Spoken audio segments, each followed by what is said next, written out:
We're back on the 555 today, and fingers crossed we'll have this thing out in the dirt. If you remember the previous video, starter went out on us. We tried to pick up a gear reduction starter, and that gear reduction starter didn't fit. However, I went down to my local shop, Schaefer and Paulin, and they were able to track down another gear reduction starter. They should do the job. First things first, let's see if we can get that thing slid in there.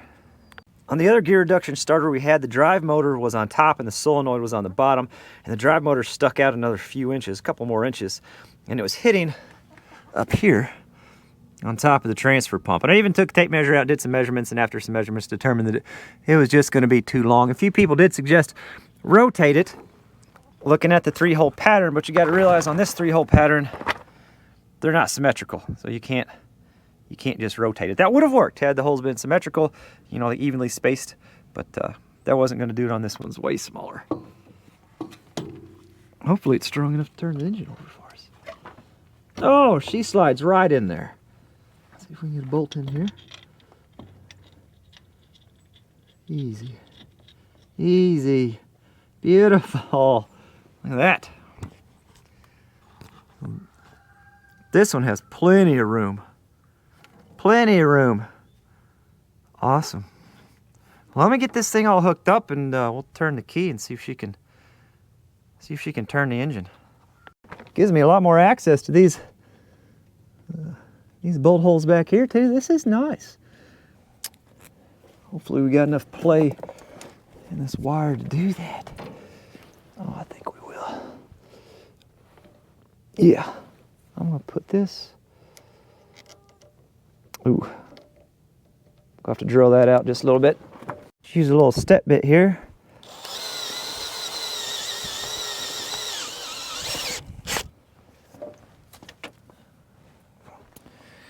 And then remember where I put the bolt. Anybody? Oh no. Clearly I threw it as far as I could. No, here it is. Yeah, perfect. Okay. Thinking I'm gonna go like this. And then maybe like that. And then run it right in there like that. Well, I don't see why that won't work. Crazy how much room I've got for these starter bolts now. And then we've got the main positive coming in, the fuse link. This is the cab power. That is to the alternator. It's the power for everything forward of the cab. We'll get those all snugged up on that stud. And then we've got the exciter wire here, which is what tells the solenoid, there's a starter solenoid, to do its thing and make the connection for us. So we gotta get that pushed in there. Got plenty of wire on that one. And that starter should be hooked up. I say let's hit the master and just bump the key and see if it actually turns. Let's give it a little bump. Holy smokes. That thing sounds pretty peppy. Peppier than the previous. Had a spray paint can cap on top and she's gone. Let's get the fuel all hooked back up and let's see what it does. All right, we gotta slide these filter bowls in. We're just gonna hand start these or just leave them loose and then try to get all these lines connected. These things have these little pieces of rubber in them. And for whatever reason, it makes it a real pain in the butt to get these things started.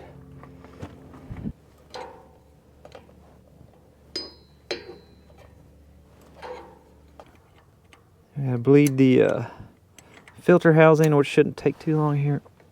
Ow.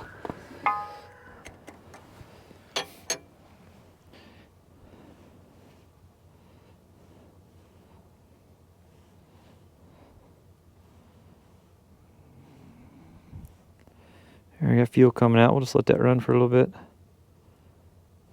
That ought to do it. Then we got to do the transfer pump. We just got to break that screw loose and then crank the engine a little bit, and we should see some diesel come shooting out of here.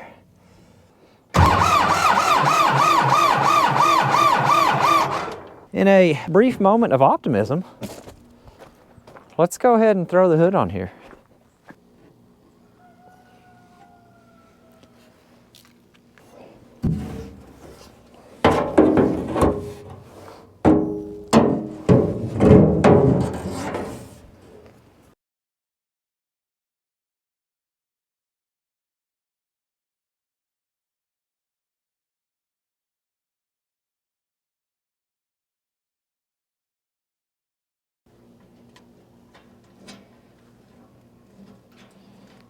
I'm just going to use a ratchet. Oops, that's not going to be the right socket. I'm just going to use a ratchet on these instead of an impact because these holes don't feel the best.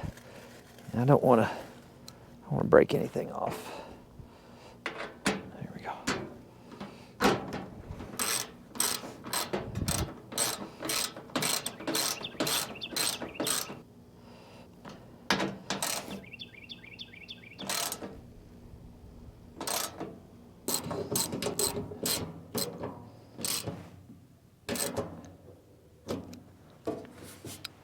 So we got 4 bolts in it at least.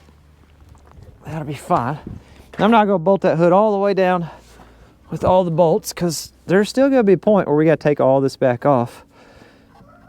I'm hoping to be able to use it for a few hours and get this dirt work done at the YouTube yacht. And then we're going to kind of have to disassemble it back again, take the hood off and everything, and go through it and do a few other random odds and ends. This is just kind of part of the process.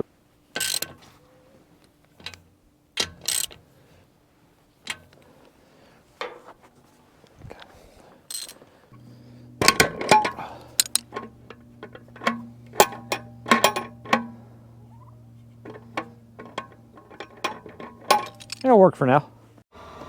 Got a makeshift intake heater going there. Hopefully the hot air makes its way to where it needs to. I'm going to top off the fluids. I'm going to add a little bit of oil. We burnt a little bit when we were breaking those rings in. Of course, no surprise there. We're going for it. Good shot.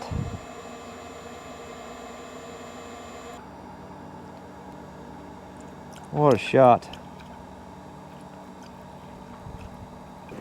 This is supposedly the diff oil. This is supposed to be transmission fluid. So we'll see if we can get that off and check that real quick. This tractor uses the same oil for everything. The hydraulics, the diff oil, the transmission, at least according to the manual it does.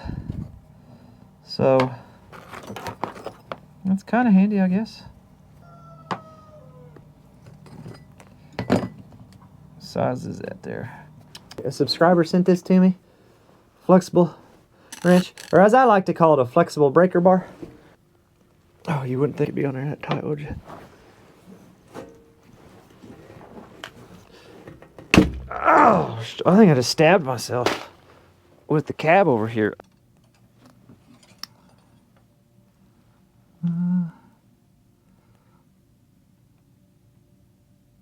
I think we are a little low there.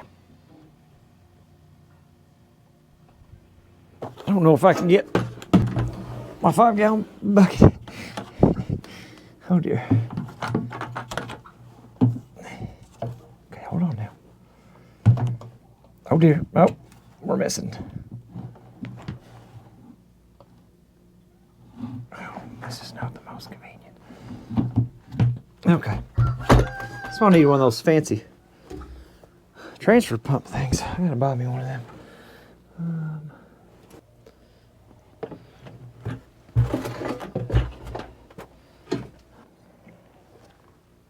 Oh, there we go. A little bit above the full mark. That's probably a good thing. So I got her charging here. My little trickle charger doesn't appear to be working because that's been on there for 4 days and I was still under 12 volts. So I've got that truck running to her right now. But while we're waiting, I want to pull this panel off and get into this heater switch and see if we can figure out how far power goes. Does it come to the switch? Does it make it through the switch? Let's just kind of figure out what's going on there, because it would be nice to have a little bit of heat. The really encouraging thing here is this has already been gotten into. Well, they just put enough on to hold the panel on. So, that's promising. You know it's good when they take it apart, can't figure it out, and slap it back together.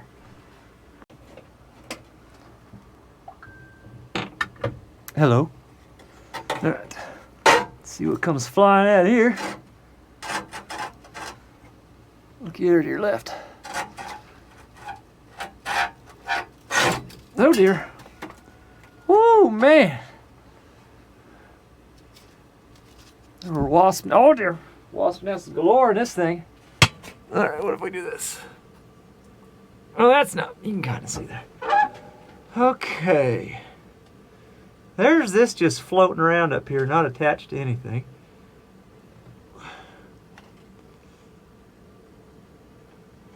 need to be able to see it too, though. We have to be able to share. Can you see her? I don't know. Thing's just so corroded out. Shove her back in there. What do we get? It's kind of all over the place. It's just really corroded on that connector, though. But there's power up to this thing. Here, I'll just show you real quick. So this that I pulled out is supposed to be the ground for the switch. Check this out. Shove that right in there. This is a great camera angle. They were attached there. You see the monitor down here, the display. And then we'll come up to what this was. Shove it in there. And we got our voltage. It's a little varying because of the bad connection. This connection is corroded and rusted and fell off. It's supposed to go on the switch. For my own thing here, let's see. Low is yellow, medium is orange, high is the red, okay? You're gonna need to remember that. All right, so there's the switch. The whole thing's kind of corroded up. That connection's not that great either. But you can see there's where the power corroded and pretty much just snapped off there. So hopefully, fingers crossed there, bud, all we gotta do is get a new switch and hopefully we'll be good to go. Now I know you can buy like an auxiliary, those 12 volt auxiliary heaters, but honestly for like a decent 12 volt auxiliary heater, you're still gonna be out $300 or $400 for a good one. I mean, you can get a cheap one that's gonna make you think you're warm, but I want something that's gonna make me warm, you know?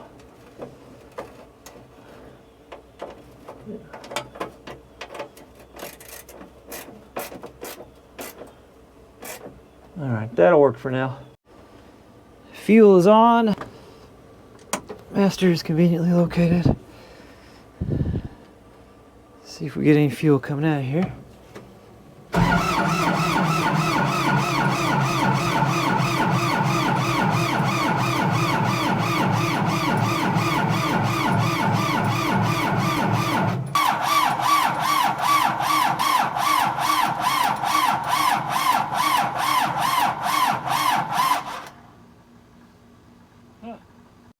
So I don't know if you can see the fuel return right there. We are getting fuel all the way up to the return, so that's good. So for some reason, I'm not getting fuel coming up out of the stack. I got fuel coming all the way through the return line up here. If you take the cap, you can see the return line up there. I got fuel making that whole circuit. So I don't know, the only thing I know left to do for not getting fuel to go through is to bleed the injectors. Looks like I can still get her pretty easy right here where we're at without taking the hood off. It's almost like they made it that way. Oh, there's no fuel at that one though. Yeah, all right, that's probably what it needs. So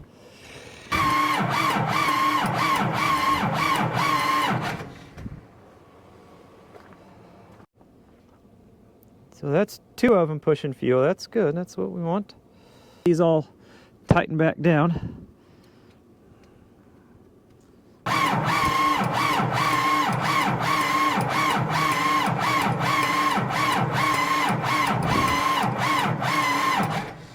Let's do that whole one step backwards thing. I don't understand why I'm not getting any fuel. I'm missing something. It's gonna be something obvious. I got the throttle wide open. There we go.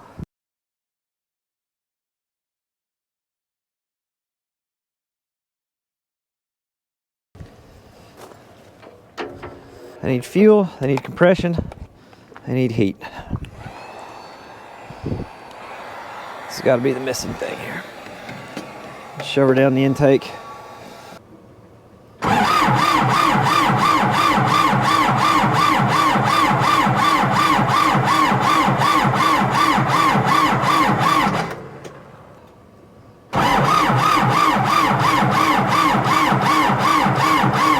Oh, that's diesel.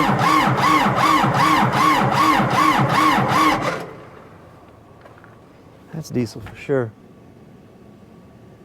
Oh yeah, for the first time since we started doing that, I'm getting some diesel to come out. I've been doing a lot of other stuff today off and on. How's the night vision? Or the low light on this? That's better. I'm doing a whole bunch of other stuff today off and on. I'm just kind of letting this charge and come out, and I didn't mess with the heat as much as I should have is what I'm thinking. I think it's a good old heat issue. It is pretty daggone cold today. Which tells me I think we're going to have to put the time and energy into getting that, as soon as I put that heat gun in, can you see that diesel smoke pushing out? So I got some valves open. Hopefully I get valves open on this back cylinder now. We're getting close. Wonder if I can start it with that in there. Ain't gonna hurt anything.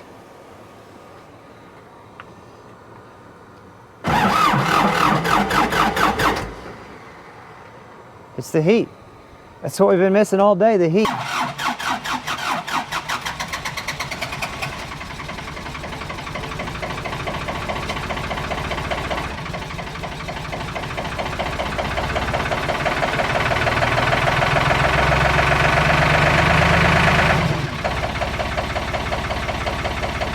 You guys see anything? It's raining, it's nasty, it's late, but I want to try.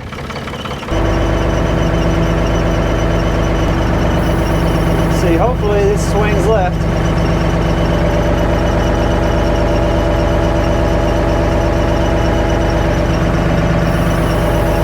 Hopefully this goes out.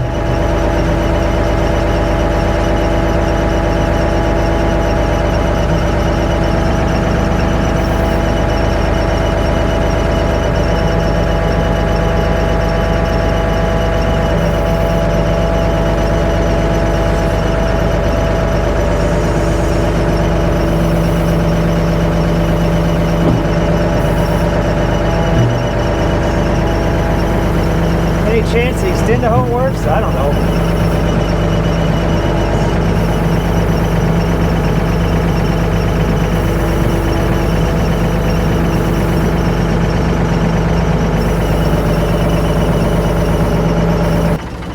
I don't think I have any lights.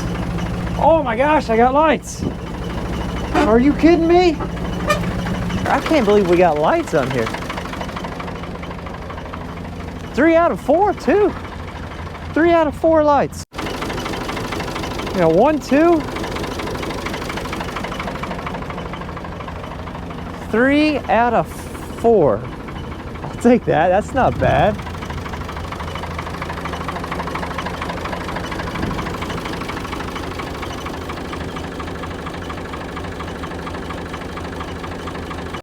So it is a few days later, and some new parts have come in today.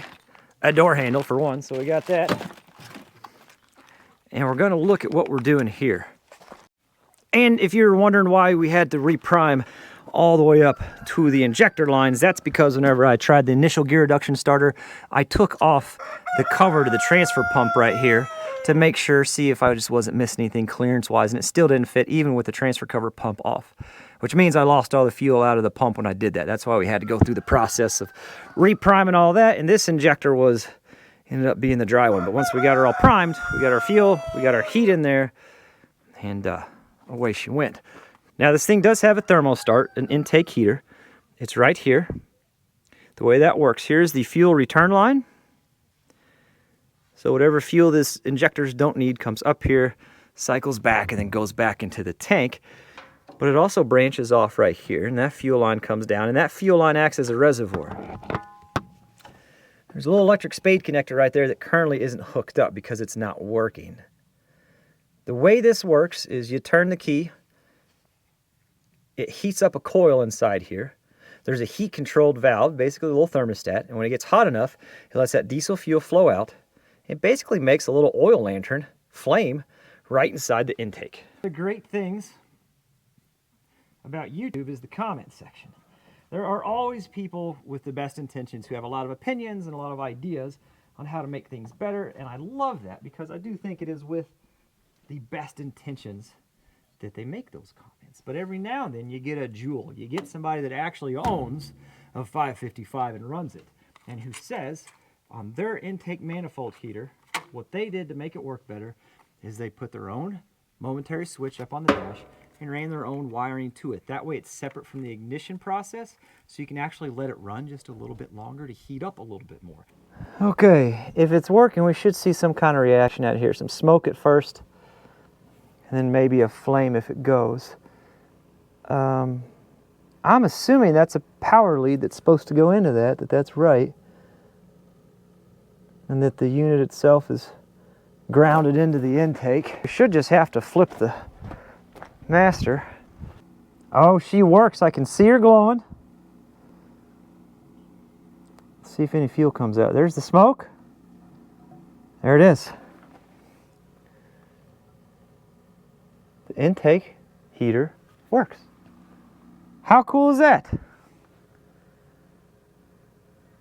That's flipping awesome.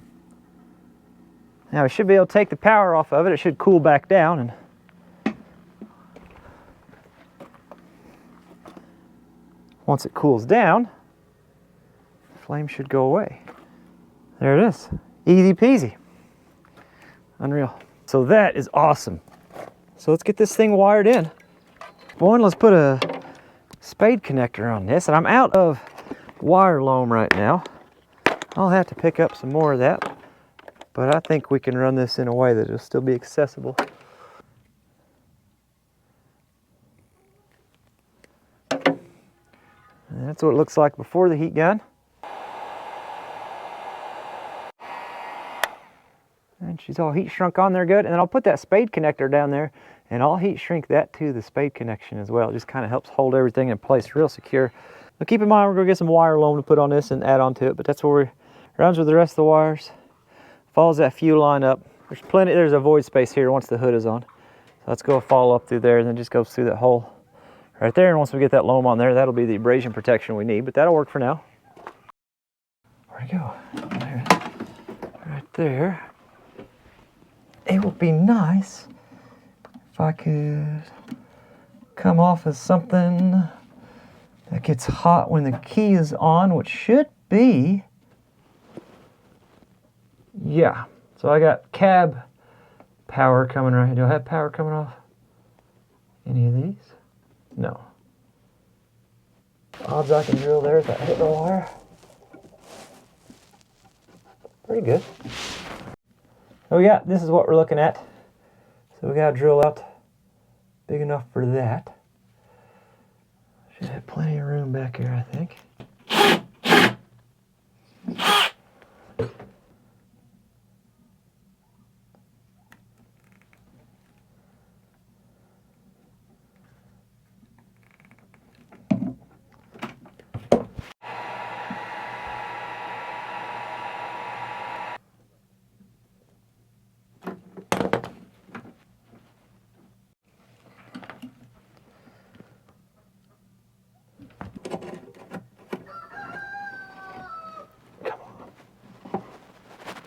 Dude, you gotta fit in there.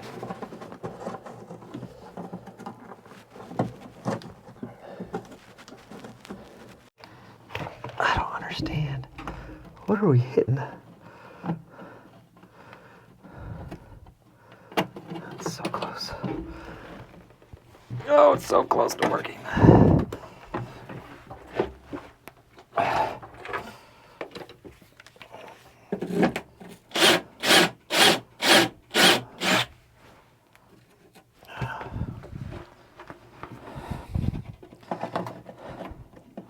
Oh, come on. Well, that's embarrassing. I don't have enough room for it to go there. We're just going to now have a ridiculous hole in the dash. It's going to look so good. Oh, why won't you fit there? Where's the drill? All right, well, now I just got an ugly hole in the dash. All right, close your mouth and your eyes and other things, because there's no way this is good, whatever this is made out of. It can't be healthy.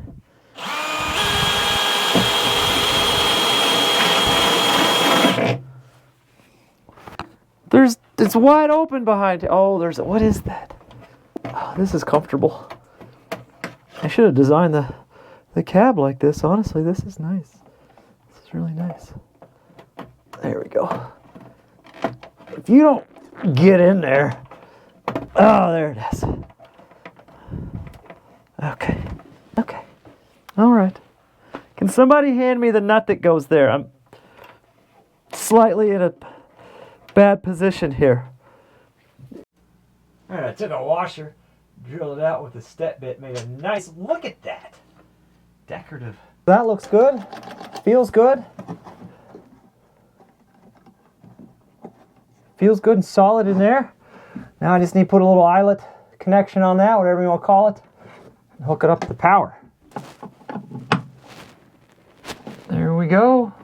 I tried to put you in a place you guys can see this, but not catch on fire.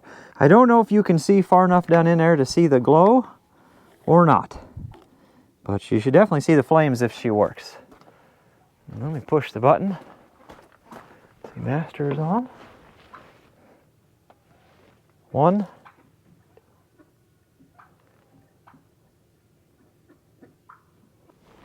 What's going on there? Maybe the key has to be on for the cab. Wouldn't make any sense. We'll try it.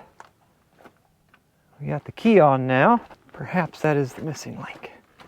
All right, let's try this. Key on, master on. 1.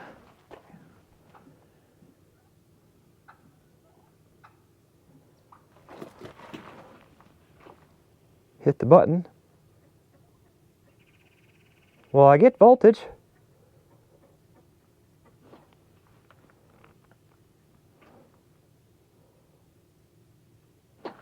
Maybe my connection was just bad down here on this. I got 12 volts all the way up to here. I'm thinking that I just have a bad crimp or something on this connection. I'm just going to replace the connection real quick and see what that does.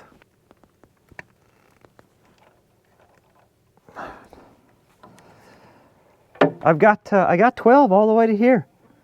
All the way to here, I've got 12 when I hit the button. And now all of a sudden this thing's not working. What is going on? We're just gonna fire it up with the heat gun right inside there. What's she on? She's on idle right now. Is the fuel turned on? Fuel is on. See how easy she starts like this. We're out of gear.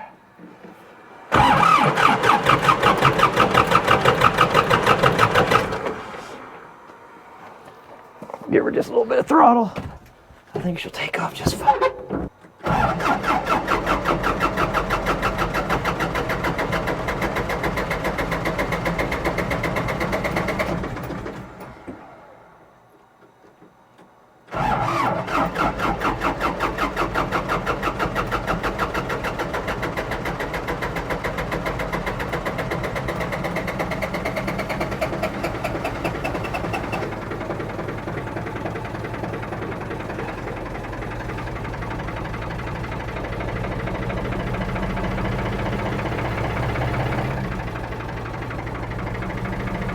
Theo had to catch up a little bit there, didn't she?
It only comes shooting out when you just really get into her.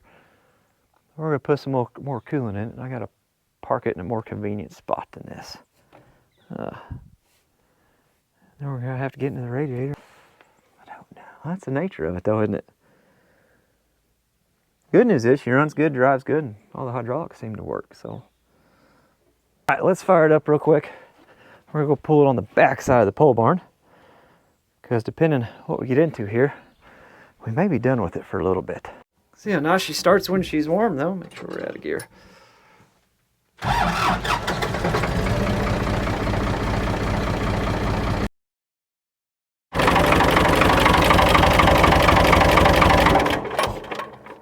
All right.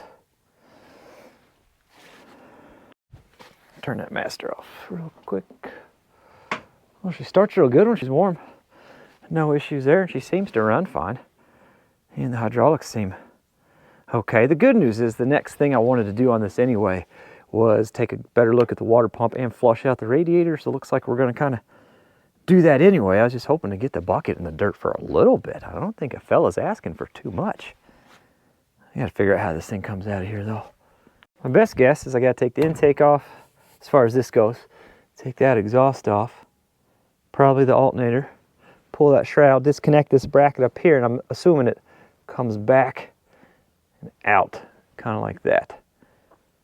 Would be my guess. There's no way there's counterweights. You got counterweights bolted all over this nose cone, and there's no like break here where you can take the top of the cone off or top of the nose off to come straight up with it. And I can't imagine they want you to pull all the counterweights off and the nose cone to get the radiator out. So I'm guessing we take off everything here and it comes back and out. Good news is I did already talk to Mike, and I was like, hey, I'm going to try to dig with the 555 today. If that doesn't go well, I need something to move dirt. And he's demoing a piece of equipment right now anyway. He's like, you're more than welcome to take it up there and move all the dirt you need with it, which is nice because when he demos equipment, you know, the rental fee isn't there. So we still have a way to get the dirt moved we need to for the YouTube yacht pour. No concern there.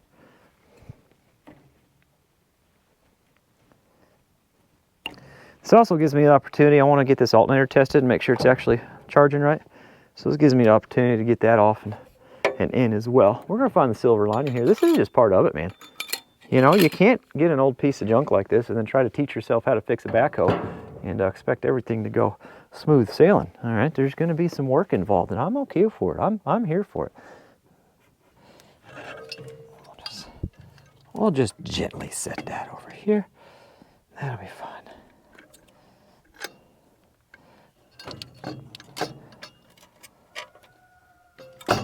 If you've been with us from the beginning on this project, it's like you get to see all of it over again. Huh? How exhilarating for you. How exhilarating. Oh.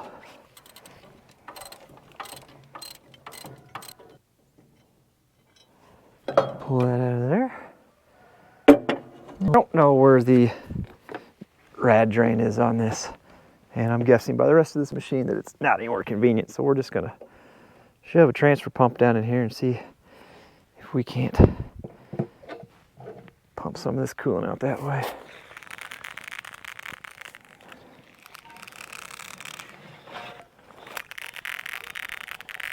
Ooh.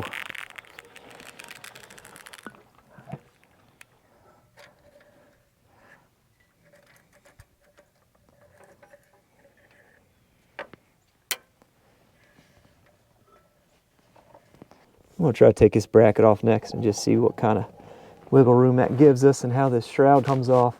We're definitely going to have to take the fan off and the water pump. But I think if we take the water pump off, if we can get that out of there, I think it'll...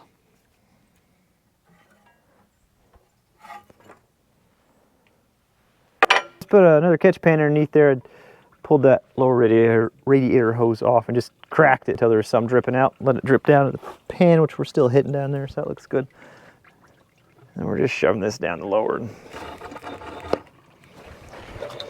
pulling all the fluid out. Upper's off, lower's drained. With that drained, we should be able... No reason we shouldn't be able to pull the water pump off, I think.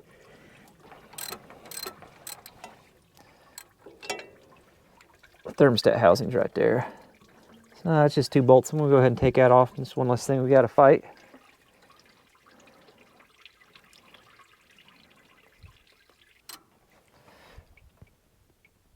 Man, they were on there.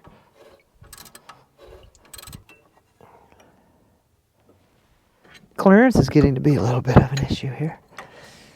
The further around we go.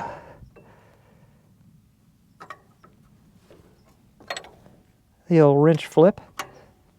Neat. Come on. Beautiful. GoPro stop recording. Still got a few more on the bottom side, but we know we're going to have to take this off anyway. to get the access to get that radiator out. So let's just go ahead and take it off and get it out of the way so we can work from this side. Just pull that clamp out.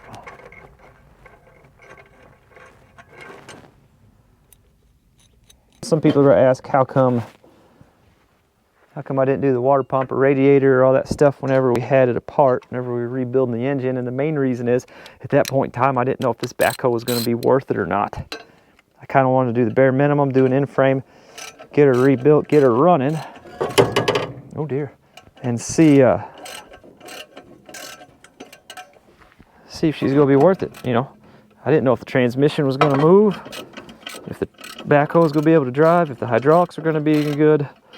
There were a lot of unknowns at that point, and I just didn't know if it was going to be worth the money to do it.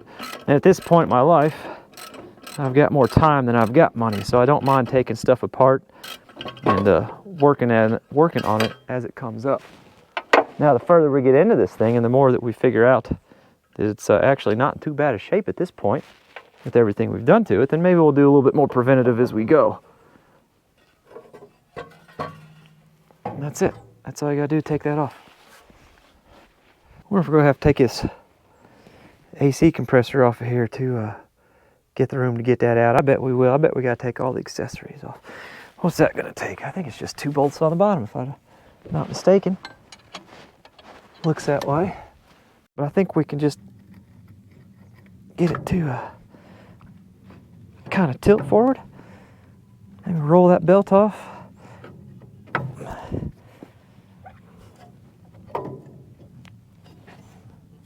There we go.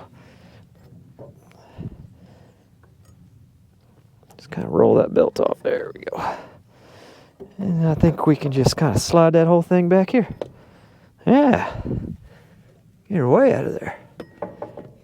Wow, look at all the... That's like a luxury up here with all the room we got now. Just remind me, the front of the 2 pulleys is where the belt went on the AC compressor. Yeah, so I can take this fan off from here. Okay. Why is this? Thank you. 90% positive I can get this fan off without the water pump coming off, which is going to mean I can get a socket all the way around the front of that water pump. I think. It's coming. Taking a few gentle taps here. There it goes. Smash it right into the radiator. That's good for it. It likes that. That's perfect. Good.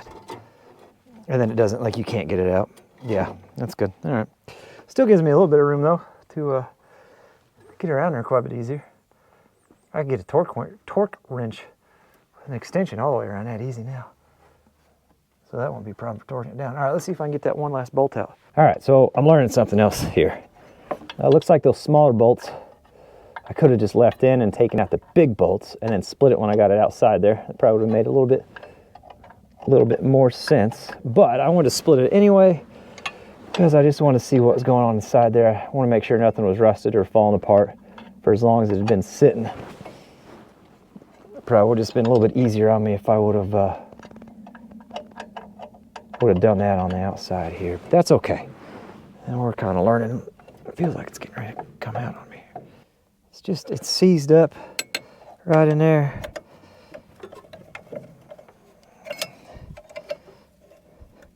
I can't get it. If I could get that to come out, this whole thing will come out in 2 pieces. But I can't get it to.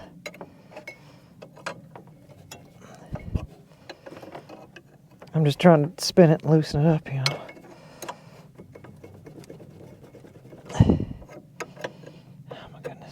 It's loose in this one, right? But it's stuck in that one. And if I could get it out of that, I could take this out in 2 pieces. Come out so much easier. I can't quite get it out right now, and I'm a little worried I'm going to damage. Wait, can we push that forward? Not enough to make a difference. All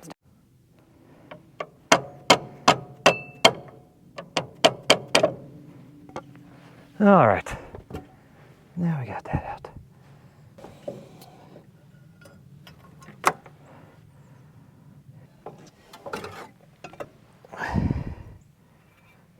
Should we go ahead and pull the fan out? Oh, I think I can see our damage down there. All right, I did get the lower radiator hose off too. It's a little, you can see it's a little swollen at the bottom, but there's no, kind of went through it. There's no rips or tears or pinholes or anything like that. I don't think that's where our leak was coming from. And if you look real close on the radiator down here, I don't know if the lighting's going to let you, but there's quite a bit of moisture spots down there. You can see where dust has been sticking to moisture, and it looks like there's some damage down there. I don't know if you could tell it, but whenever we were leaking, it was spraying into the fan and the fan was throwing it. So my guess is it has something to do with that down there. I'm still not 100% sure. We got something holding this on the bottom, and there's no access from the bottom side of the tractor into that. I'm not 100% sure how I get those fasteners out. My guess is I probably got to go through this side. There's a little panel there, maybe pull that panel out. Might be some bolts on the bottom. I'm not 100% sure, but we'll figure it out at some point. No worries there. No worries there. We'll figure that out at some point. Here's the water pump. It actually doesn't look as bad as I would have expected it to for as long as it's sitting. You can see there's some rust. We'll get that all cleaned up before we put it back together, but I don't see any reason to replace it. That's what it looks like on the inside. It just takes that water, throws it under some pressure, and comes out. Yeah, I don't see any reason to replace it at all. There's no movement in that. It feels pretty good. I think we're going to be okay. Well, I mean, we'll get her cleaned up, like I said. Clean up the, you can see where there's some mud dauber nests in there. We'll get those all cleaned out and grooved out before we put it back together. And I probably will, and we'll probably try to clean these grooves out for these belts as well. I think by now I've probably said I'm not mad about it 27 times. I am a little disappointed. I really, really wanted to see how that was going to perform in the dirt and how it was going to act. So I was just amped up for that today, but that's okay. So like I said, I'm not too terribly worried about it. It's definitely disappointed, but not mad about the project. I'm happy with where we're at. Engine seems to run good. Everything that we keep working on, you know, keeps getting fixed, and the machine keeps progressing. So I'm not mad about any of that at all. And like I said, Dirt Perfect's got me the hookup on a piece of equipment to get the dirt work done, so it's not going to slow us down on the YouTube yacht at all. We'll be able to keep moving on that, which will probably be the next 2 or 3 videos. I'd like to keep going until it's 100% ready to pour, and then of course do the pour. So we got that coming up as well. And then whenever we get done with that, we'll pull off. We'll come right back to the backhoe and be back on it. That's what we're looking at. Well, there's Dirt Perfect right there.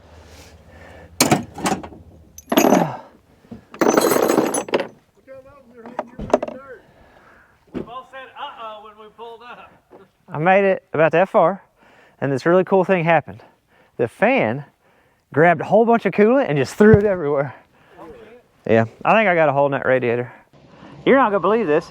He came up here, he was willing to trade the 120 straight up for this. Can you believe that? The 120 straight up for this thing. That might be a lie. He did come up and look there though. He was just curious. I told him I thought I'd be digging dirt today. Yeah, whatever. Here we are. We're just gonna keep on pushing with it. I'm happy with it. I think the more we get into it, the more I feel like I'm comfortable putting a little money into it, because it just seems like it's worth it. Everything we put into it, it responds to really well. All right, YouTube yacht's next. I'll catch you guys on that one. Playlist for all of the builds on this definitely in the description for you guys to check out. That's it. This is dead, so you're on the media mod. Hopefully this sounds okay. As always, thanks for watching, and we'll catch you in the next one. Yeah, it's dead.